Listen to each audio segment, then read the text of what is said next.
is whatever it is that you want to do. You want to do it massively. I have a friend who was telling me that his sales were down. I said, well, how many phone calls you make a day? He said, 25. I said, double them. Make 50 or 75 or 100. He said, oh man, that's just too much. What do you mean too much? You behind on your bills? You're talking about too much? You know one way to get back on your feet real quick is to miss 2 car payments? There's no competition out here. Decide that you're going to push yourself. Most people won't do that. Most people give up on themselves easily. You know the human spirit is powerful. There's nothing as powerful. It's hard to kill the human spirit. They asked Benjamin Disraeli, a man who became the head of a country at a time when Jews were not allowed out after 10 o'clock. They said, how did you do it? How do you achieve it against such great odds? He said, nothing can resist the will of a people that will stake even their existence on the extent of their purpose for good. That when you have a made-up mind, when you decide that you want to do something, I was reading something the other day, he said the power to hold on in spite of everything, the power to endure, this is the winner's quality. The hunger, the ability to face defeat again and again without giving up. This is a winner's quality. You have that quality within you. When you're hungry, you don't care about the facts. You don't care about the odds. There's greatness in you. And you've got to learn how to tune out the critics outside and the critic inside. And since I'm going to do this, I'm going to harness my will. And I'm not going to let anything stop me. I deserve this.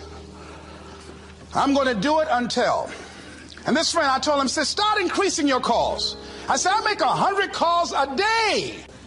The other thing is that if you want something, you have got to be relentless. You've got to learn how to become resourceful. You've got to learn how to become creative. When crises strike in your life, and in the Chinese language, crises mean danger, but it also means opportunity. And this is an opportunity for you to grow. And you've got to be so relentless, regardless of what comes down the pike, that you're always looking for a way to get over, always looking for a way that you can break through, and always looking for a way that you can strike a telling blow. Live your life with passion, with some drive. You've got to watch the people, the relationships that you develop. Have people of kindred mindsets. If you're around folk who are dead and negative all the time, they will affect you. You want people that are around you that have smiles on their faces, looking good. So you've got to watch your countenance, watch your face, have an uplifted expression, watch your body posture. All of these things affect you psychically. You got to be the kind of person that you are fearless. You are unstoppable. And because you are unstoppable, because you've got power that you haven't even begun to use yet, you owe it to yourself to release your brakes. How many of you have the experience of pulling out of your driveway and you mashed on the accelerator and the car was just going, and couldn't move, and you mashed harder and it couldn't move, and then you discovered you had your emergency brakes on, and then you release those emergency brakes and it goes, choo! Have you ever had that experience before? Most of us go through life with our brakes on, holding back, not giving all that we have, not sharing all of ourselves. Most of us go to our graves still holding on rather than releasing it. What are some of those things that keep us from releasing it? Because of past experiences, past defeats, past pain. We look back, well, it didn't work out then. It probably won't work out now.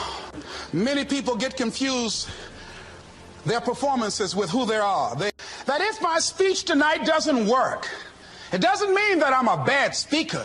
It means that what I did didn't work tonight. And I've got to separate what I do from who I am. And I've got another shot. See, the last chapter to your life has not been written yet, and it doesn't matter about what happened yesterday. It doesn't matter about the things that you've done that you feel guilty about. If you wouldn't do it today, you're convicting an innocent person.